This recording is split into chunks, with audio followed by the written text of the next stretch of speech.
Just as a quick heads up with this video, I made a mistake and referred to Vanity Fair as Variety, so when you hear me say Variety, I'm actually referring to Vanity Fair.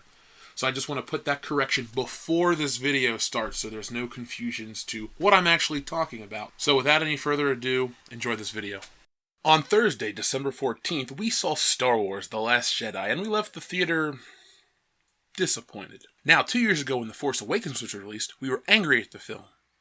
But there was two big differences. Back then, the hype train was being fueled by nostalgia, and people were giving the film a pass just because it made them happy. This time, though, that is not the case. According to the audience score over on Rotten Tomatoes, only 56% of the audience like The Last Jedi. Audience score, though, is pretty telling. There are films that critics hate and the people love. There are also films that the critics love and the people hate. The Last Jedi falls into the latter category, but for some reason, the media is now spinning a narrative that people really love the film, and it's just a fringe minority causing the score to drop. First off, that's bullshit. It pisses me off that because something from Disney isn't being loved by everyone, we're the problem.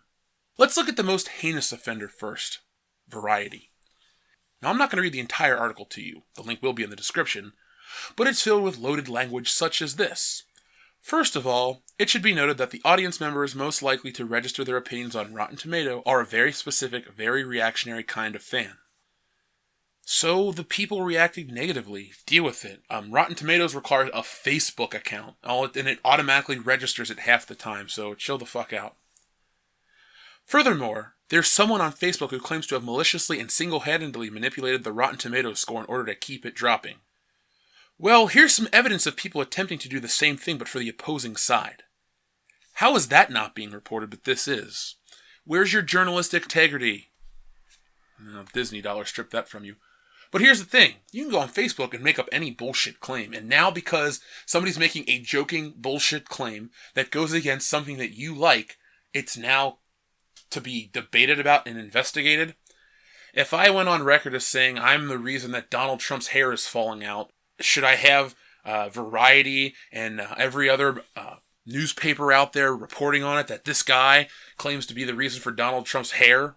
That's the most dumb thing I've ever said.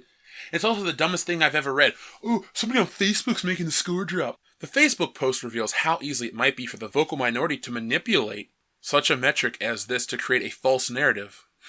False narratives.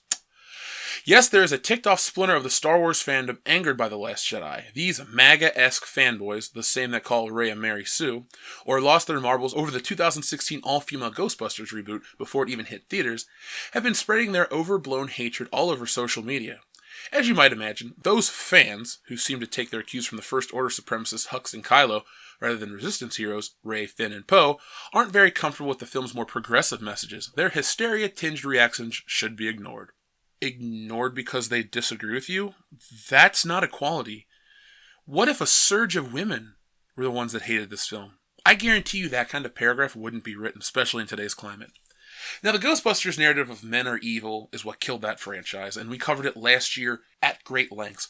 But Paul Feig's bullshit is what ruined that, not the men that aren't tampon-carrying feminists. And look where he is right now. Not at Sony. As we continue, they want to make a dig about the progressive message. Well, last time I checked, Star Wars didn't stop in the middle to give you a PSA. That's a job for G.I. Joe or Pee Wee Herman. Variety uses this loaded language to try and discredit the fans who didn't like the film by lumping them together and branding them as racist, sexist, or any other buzzword they want to throw out. But now let's look at something that could be the real reason why people are upset with this film. The Force Awakens was dished up by mystery box loving J.J. Abrams, co-creator of Lost, the most famous example of a story failing to stick the landing for its theory-hungry audience. The Abrams installment of the Skywalker trilogy whipped up a few tantalizing questions for its fans to choose. Who were Rey's parents? What's the story with Snoke? But the answers delivered by The Last Jedi, disappointingly for some, were nobody and nothing much. There's no shock-inducing Luke I am your father twist.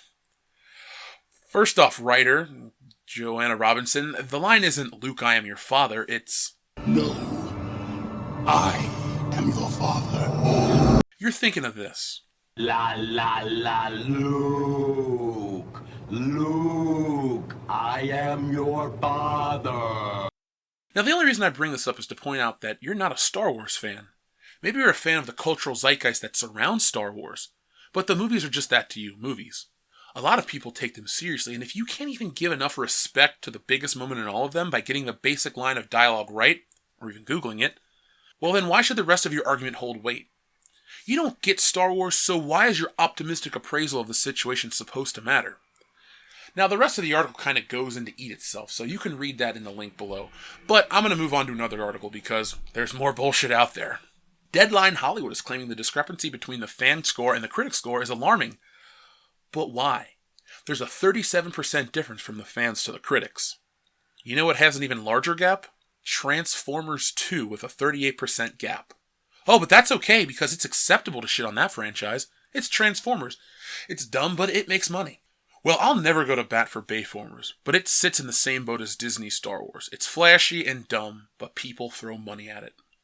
If we want to use the logic presented by these articles as fact, let's stick with the Transformers for just a moment. The first film sits with an 85% audience score. That's higher than Dunkirk, 4 of the 9 Star Wars films, and pretentious garbage like Mother. To further their argument against them, Justice League sits with a 79% audience score. That is right. 39% difference from the critics to the fans. But it's not a problem because DC movies suck, right? Well, wrong. If the defense used for Star Wars is applied to Justice League, there would be articles calling it a misunderstood masterpiece. But because of the Disney Hollywood narrative, Star Wars is a victim and Justice League is trash. Here's the biggest problem with all of this, though. Rotten Tomatoes is touted as a great indicator of the quality of a film. It's on the box, it's put on ads, and it's used as a defense for film. That is until, of course, it goes against the narrative. Listen up, Disney, you can't control everything. You may be able to influence media outlets, just like you may be able to scare smaller critics into submission, but you can't control the minds of people. You're manipulating their hearts, quite easy at that, but people are starting to wake up. Just look around on YouTube and watch reviews. In 2015, I was in the super minority. I was an angry man in a sea of happy fools. Over the last 2 years, though, people are starting to see the Disney pattern, and they don't like it. The Force Awakens was considered the greatest Star Wars film ever in 2015, but people are starting to wake up. So no, there is no problem. People just don't like the film, and Disney, Variety, and every other outlet who stands to benefit from positive reviews needs to chill out and accept it. It will be rather interesting if a flood of positive reviews comes in under the radar and the score jumps miraculously. But hey, that's the magic of Disney. And before I go, folks, remember this one thing. It's not important if it's of high quality, only if it makes money. Well, folks, that's it for today's video. I hope you enjoyed it. I enjoyed creating it. I find it really funny and ironic that now that the tables have turned, it's not Star Wars' fault people aren't loving the film. It's the fringe minority. They're ruining it. They're ruining it for everyone. Look, I saw the movie opening night. I was underwhelmed. I don't know if it's 0.5 better than The Force Awakens or 0.5 worse the more I think about it. But what I did do was think about it, and I realized I'm not a fan of this movie. Now, I know people keep telling me, oh, you gotta watch it a second and third time. I ain't giving up another $40 to go see a fucking movie that I don't like.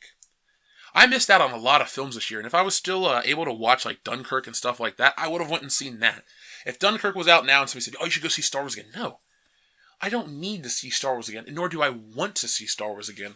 What's going to happen with me in this film is, down the road in 1 year, I will watch the film for the drunk commentary for our patrons, and that'll be the end of it. I did that for The Force Awakens, and I never need to see that film again. I did it for Rogue One, and I thought I really liked Rogue One when it came out. I was like, yeah, this is so much better than the last one. The characters died, everything was logical, blah, blah, blah. Then I watched it again for the channel, and I like it less. It's not that I'm on this crusade to hate all things Star Wars. I don't find it as good as I once did. And I wasn't even blinded with nostalgia or the hype like a lot of people. So if you're told to go watch this film again, here's my suggestion.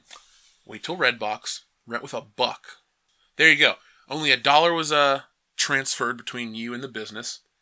Disney already made their money because they were paid by Redbox, so you're only helping out Redbox at this point.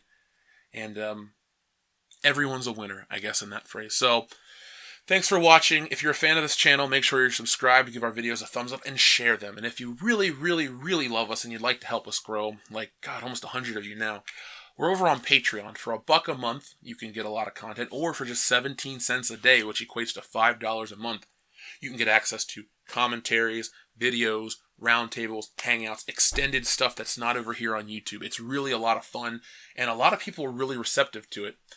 Also, you get to have hangouts with us over on Patreon.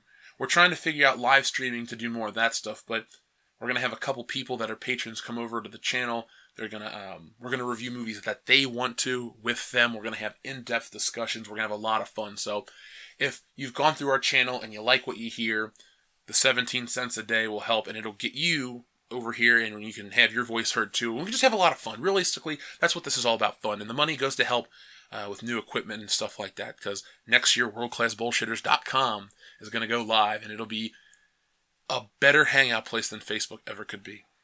So that's it. Thanks for watching, folks, and I'll be back later in the week with more.